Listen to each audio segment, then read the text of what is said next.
Maria, Maria, say it loud, no veil, no shadow, no hiding shroud. Maria, Maria. IRS just dropped a BIG update. Standard mileage rate jumps 2.5 cents. Here's exactly what it means for your wallet in 2026. Hey everybody, Happy New Year. It's January 1, 2026, and the IRS just rolled out their annual mileage rate changes that are going to hit millions of drivers right in the pocketbook. The standard mileage rate for business use is now 67 cents per mile, up 2.5 cents from the 2025 rate of 64.5 cents. Medical and moving mileage rates also increased to 21 cents per mile, up from 19 cents, while the charitable rate stays locked at 14 cents per mile. These numbers matter a lot more than most people realize, especially if you drive for work, run a side hustle, or have medical trips that qualify. Let's break this down clearly so you know exactly how it affects you. First, the big one, business mileage.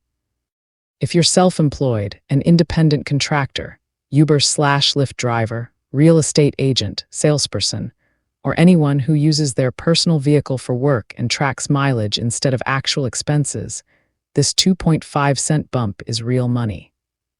For every 10,000 business miles you drive in 2026, you can now deduct $6,700 instead of $6,450. That's an extra $250 in tax savings compared to last year. If you drive 20,000 miles for business, that's $500 more you can write off. Not life-changing for everyone, but for gig workers, delivery drivers, or small business owners racking up serious miles, it adds up fast. Why the increase? The IRS looks at 5 main factors every year: average price of gas, vehicle maintenance costs, insurance, registration fees, depreciation, and the overall cost of owning and operating a car. Gas prices have been volatile, repair costs keep climbing, and insurance rates haven't gone down much, so the IRS adjusted the rate upward to better reflect reality. They calculate this using data from the AAA, your driving costs study, and other reliable sources. Now, let's talk about who can actually use these rates. You can use the standard mileage rate if you own or lease the vehicle, you haven't claimed the actual expense method in the first year, you used the car for business, you're not a fleet operator, or using special vehicles, like heavy trucks that require different rules. If you've already used actual expenses, gas receipts, oil changes, tires, insurance, etc., in the first year of business use, you're generally locked into that method going forward. But if you've always used the standard rate, you're good to go with the new 67 cents. For employees, things are different. Since the 2018 tax law changes, most W-2 workers can no longer deduct unreimbursed job-related mileage on their federal taxes. The old miscellaneous itemized deduction, which included mileage, was suspended through 2025 and hasn't been extended yet. So this rate increase mostly helps self-employed people and those who qualify under specific exceptions. Medical mileage is another area seeing a bump. If you drive to doctor appointments, pharmacies, hospitals, or for other qualified medical care, you can deduct 21 cents per mile in 2026.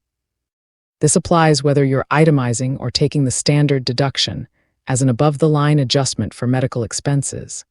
Same goes for transportation for a sick or disabled person. The 2-cent increase from last year means an extra $20 deduction for every 10,000 medical miles driven. Moving mileage also jumps to 21 cents. This applies only to active-duty military members who move because of a permanent change of station. Civilian moves are no longer deductible for most people since the 2017 tax law. Charitable mileage remains at 14 cents per mile. That's for volunteers driving for qualified nonprofit organizations, like delivering meals for Meals on Wheels, driving seniors to appointments through a charity, or other approved volunteer driving. The rate hasn't changed in years because it's set by Congress, not the IRS. A few practical tips to make sure you get the most out of this. Track every mile use an app like Mile IQ, Everlance, Stride, or even a simple spreadsheet. The IRS wants date, destination, business purpose, and miles driven. No log equals no deduction if you get audited. Keep it separate, don't mix personal and business miles. The IRS looks closely at commutes, which are almost never deductible, versus business travel from your home office or between job sites. Choose wisely at the end of the year. Compare the standard rate deduction to your actual expenses.